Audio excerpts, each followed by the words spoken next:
Sí.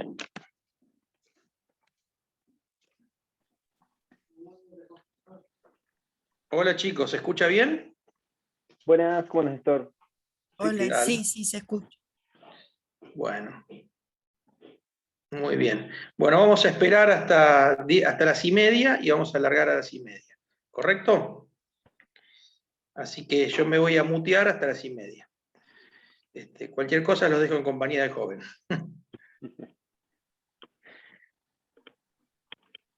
¿La clase hasta qué hora es? La clase, decía. El horario de clase es hasta 8 en punto, teóricamente. las 8 en punto. Bien, bueno, perfecto.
Hola, buenas tardes.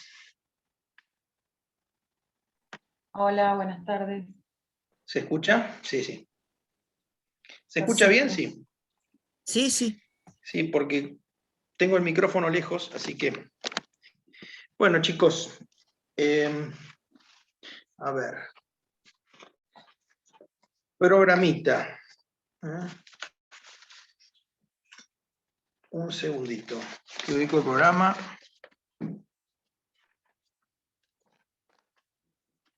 Segundo.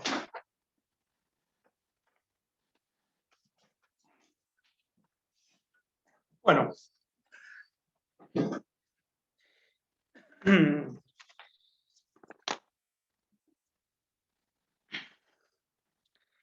Dentro de esta primera unidad, que es la regulación jurídica del proceso, Ezequiel, estás como administrador vos, ¿no? Sí, exactamente. Bueno, hemos esperado bastante, y a ver, yo si puedo ampliar la pantalla. Tenemos, bueno, se van agregando, ¿no es cierto? Sí. Tenemos 26 participantes en este momento, ¿no es cierto? Sí. Bueno, perfecto. Bueno, vamos a hablar de la regulación jurídica del proceso. Creo que ustedes más o menos no tendrán dudas de fuentes. Además, es un tema, esto sería el punto 3 de la bolilla, es un tema que no admite mayores problemas. Bien. Para hablar de derecho procesal, previamente tenemos que ver por qué existe un proceso y cómo se estructuran las normas del Estado, porque hay quienes dicen, algunos opinan que es así, otros que no. En el debate no vamos a entrar en esta clase, si las normas del proceso son solo un medio para aplicar o para lograr la aplicación del derecho sustancial.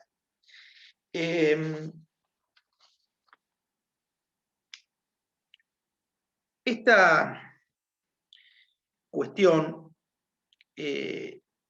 surge un poco con la organización social. Las primeras normas que hay de derecho procesal son producto de la organización social. Alvarado Belloso lo explica casi como un cuento. Dice que Robinson Crusoe, solo en la isla, con todo lo que, las privaciones que podía tener producto de esa vida en soledad, pero sí podía cubrir las necesidades básicas que estaba al alcance de su mano. Ahí sí vemos una idea de derecho sustancial, procesal o cualquier, es medio difícil, porque la realidad es que las normas jurídicas y el derecho tienen incidencia, tienen importancia cuando estamos hablando no de una sola persona, no de la soledad, sino de solamente ese señor que vive, como dice Alvarado Belloso, sino de convivencia. Cuando se organiza la sociedad o los grupos sociales, y cuando empiezan a convivir y surge esta idea de convivencia, tras cartón surge la idea de conflicto, porque esas necesidades o los bienes que hay para cubrir esas necesidades pueden entrar en puja. En general pueden entrar en puja. Ahora, ese mismo bien de vida. Hoy parecería una locura, ¿no? Con lo que hemos estado viviendo actualmente y lo que vivimos actualmente en nuestro país también, pero yo veía que hablaba de que las necesidades básicas, primitivas, ¿no? Eran un techo, agua y comida. Y la gente aún sigue, gran parte de la gente sigue peleando por eso, lo cual a esta altura de la civilización parece que por lo menos en las necesidades que cubre o deberían cubrir el Estado, estamos un poco mal. Pero bueno, tomemos solamente estas sociedades primitivas y vemos que en principio esto se podía solucionar cuando había un conflicto con la ley del más fuerte. Y era así. Uno decía dame y el otro decía te doy. Era como si hubiera, el dame era una pretensión, lo que ustedes más o menos vieron o bosquejaron con el doctor Lapadula como pretensión, creo que lo deben haber visto, que básicamente es lo que se pide, bueno, en este caso, lo que alguien pedía en la vida social. Y el otro le daba, con lo cual el conflicto no, o el posible conflicto se solucionaba ahí. La puja por esa necesidad se solucionaba ahí. Ahora, a posteriori, no siempre fue así. Surgió la idea de dame, no te doy, y es la idea de resistencia. Esto pasa también, puede pasar hoy en un proceso. Uno puede plantear una demanda y plantear una pretensión, y el otro contestar la demanda y resistirse. Pero bueno, esto era lo básico. Cuando surge la idea de resistencia y surge la idea de conflicto, y esos conflictos son conflictos intersubjetivos de intereses. ¿Por qué se dan entre distintos sujetos? Y el problema es que un grupo primitivo y un pequeño grupo podría, en principio, solucionarlo, pero en la sociedad actual, con los conceptos que hay de grupos, sea nación, estados provinciales y demás, ya la situación es más compleja. No es tan simple como el dame, no te doy, primero. Y además las relaciones son complejas también, hay contratos, interpretaciones de contratos, conceptos de mala fe, daños, bueno, todo lo que ustedes están estudiando, no sé si alguno puede haber dado derecho civil, obligaciones y demás, o el mismo derecho penal, los conflictos que surgen del derecho penal. Ante esto, en principio hay distintas soluciones ante un conflicto. Una primera solución, y esas soluciones pueden ser hoy las actuales. Una primera solución, ustedes lo pueden haber visto como la autodefensa. Vale decir que nadie está obligado a resistir lo injusto, a permitir lo injusto, y el Estado, en determinadas circunstancias excepcionalísimas, autoriza a ejercer la justicia por mano propia. Ese Estado que monopoliza la actividad judicial autoriza a ejercer la justicia por mano propia. Una segunda, por ejemplo, aquí, ¿qué pensarían ustedes que encuadraría ahí? No sería justicia por mano propia, sería una reacción directa, inmediata y autorizada con determinados requisitos de, digamos, en cierta medida, hacer justicia por mano propia. Por ejemplo, ustedes, ¿qué ejemplo me darían? Uno surge fácil, ¿no? La legítima defensa. ¿Quién dijo legítima defensa? Melanie, bueno, a ver. Yo, Mirta. Mirta. Bueno, la legítima defensa es del artículo 34, inciso sexto, se posibilita la legítima defensa de la persona, bienes, terceros y demás. Pero ustedes saben que tiene que haber una racionalidad en la legítima defensa, tiene que haber una necesidad en la legítima defensa y tiene que darse los requisitos. Esto no quiere decir que no va a haber un proceso, que sería la tercera solución, pero sí que el proceso sería para controlar que estos requisitos se cumplieron.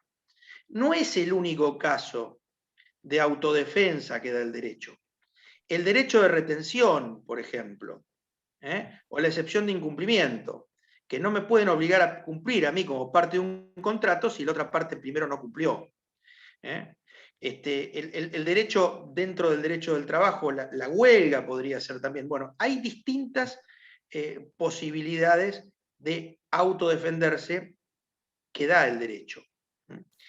Bien, esa sería una. La segunda sería la autocomposición de conflictos. Vale decir, por ejemplo, en unas situaciones de que las partes tienen un conflicto, se ponen de acuerdo. Puede ser que uno asuma renuncie totalmente a todo o renuncie parcialmente. Por ejemplo, alguien tiene una deuda, la persona el deudor no quiere pagar en su totalidad, ofrece un pago en cuotas, con alguna quita y demás, es lo que se llama normalmente como transacción, se da normalmente también en las cuestiones de naturaleza patrimonial, en aquellas que es permitido en aquellas cuestiones que no sean de orden público, y después ustedes van a estudiar con el doctor Tamone en la bolilla de funciones del Estado los distintos supuestos de tutela jurisdiccional, uno de los cuales es el contralor de la autocomposición de conflictos, de manera tal que en algunos casos sí o sí igual tiene que haber un proceso. Pero supongamos que no, que se arreglan las partes por ellas mismas, bueno, y ahí termina la situación. Esto sería la segunda posibilidad. Y la tercera ya es el proceso. Ya necesitan una autoridad, un tercero imparcial, que les diga quién tiene razón y quién no. En cierta medida, este razonamiento es un poco la idea que toma Arasi cuando ustedes estudian la diferenciación entre lo que es el derecho sustancial y lo que es el derecho procesal. Arasi, sin hacer este raconto histórico que hacía Alvarado, que inclusive Alvarado dice, bueno, la anécdota bíblica entre el David y Goliat era solo una anécdota bíblica, al principio ganaba siempre el más fuerte. Bueno, no quiero entrar en temas de fe y demás, pero bueno, es una reflexión relativamente racional, ¿no es cierto? Bueno, Arasi un poco toma esto sin decirlo, porque Arasi, cuando habla del derecho sustancial, dice que de las normas jurídicas surgen reglas de conductas, y estas reglas de conducta están destinadas solo a los individuos y a los individuos integrantes de una sociedad. Son generales porque son para todos los integrantes de la sociedad, y a su vez son abstractas. No están para un caso concreto, en ese momento no se dictan, sino que prevén casos que pueden darse posteriormente. Ustedes saben que la diferencia entre el acto jurisdiccional, por ejemplo una sentencia, es el carácter individual de la norma que puede tener y que es para el caso concreto. A diferencia de la ley que es previa, general y abstracta, ¿no es cierto? Estas normas tienden a regular la vida de sociedad y son el derecho sustancial. Si ustedes quieren, tomen el artículo 75, inciso 12 de la Constitución, la facultad del Congreso de dictar los llamados códigos de fondo o derechos sustanciales. Por ejemplo, el Código Civil y Comercial, por ejemplo, el Código Penal. ¿Sí? Si todas las personas acatan las reglas contenidas en esos códigos, no hay ningún problema. Inclusive si se hubiera un lugar a una autocomposición de conflictos, aunque aún surgiendo un conflicto no se llegara a la instancia de necesitar un tercero imparcial. Pero como esto no acontece, el Estado tiene que proporcionar al individuo, que es titular de la acción, los medios idóneos para formalizar un reclamo a ese derecho que él considera violado. Y también tiene que proporcionar los medios al que resiste de defensa, ¿no es cierto? Entonces, las normas procesales tienen un poco este sentido. Tienen el sentido de que es ante el incumplimiento del derecho sustancial.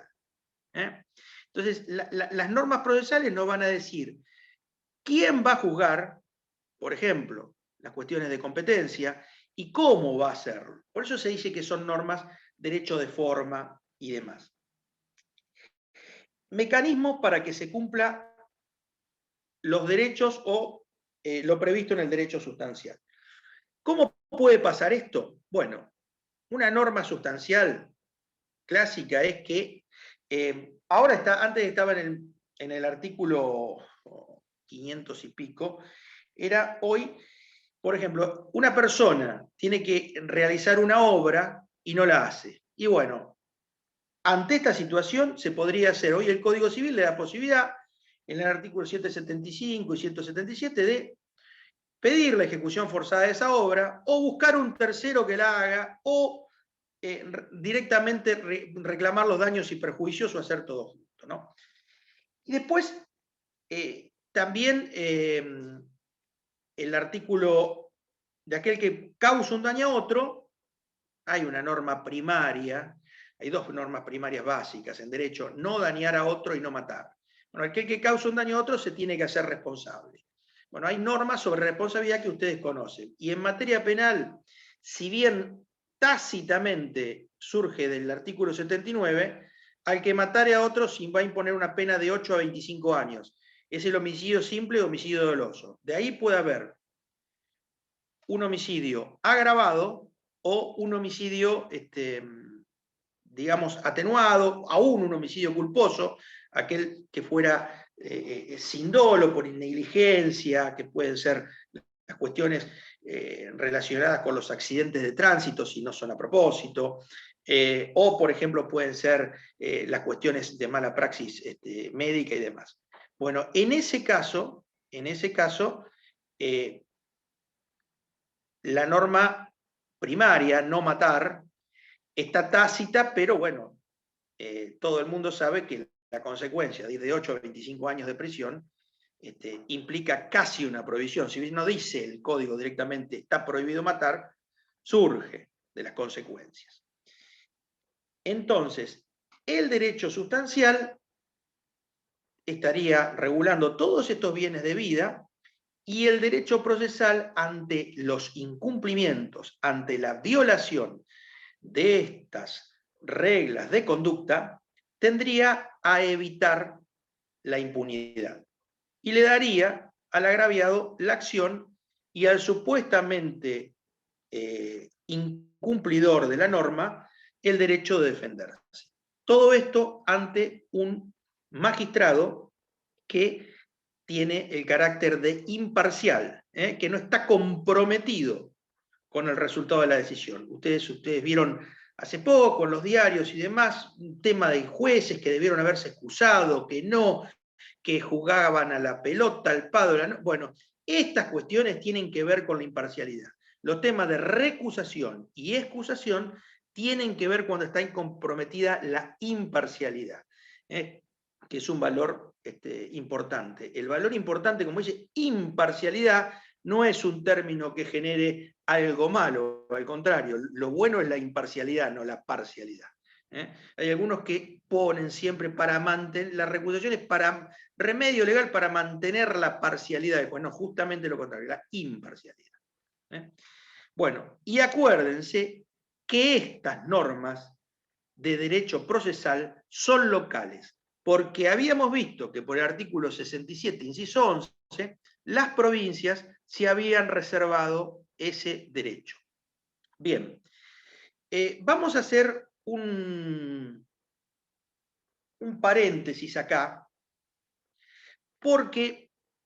Perdón, Néstor, perdón, ¿sí? te interrumpo, porque me escriben de la Facu que van a necesitar el aula virtual esta y me asignaron otra aula para avisarte si podemos mudar el Zoom Podemos a otro. mudar tranquilamente a la otra aula, pero no sé por qué. ¿Por qué es eso?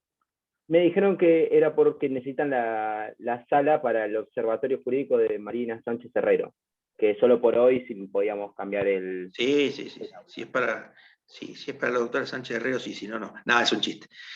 Sí, no hay ningún problema. El tema es que no tengamos Me pasaron el dato del Zoom, así que si quieren lo puedo pegar acá en el chat de la sala para pasar de un Lo aula a otra. pegamos, entramos de nuevo y a las 7 de la tarde nos encontramos nuevamente, chicos. Le damos Bien. 10 minutitos. Lo que le Bien, pido es, en este momento tengo 38 participantes. Les pido que, bueno, que a las 7 de la tarde nos volvemos a ver. ¿Ok? Yo ya les pego el enlace a los que estamos acá en el chat. Y a mí mandámelo por mail, así es más fácil. Sí, tal cual, ya lo estoy mandando. Mándame un Gracias, mail. Néstor, y perdóname que te interrumpa. Bueno, ¿y cómo hago? Listo. ¿El link lo ponen en el grupo del WhatsApp? Yo lo coloco acá. En el Creo chat que ya la de- pusieron en WhatsApp. Por lo menos Ya me está. pasaron a mí. Dale. Ahí va. Ahí está todo el enlace.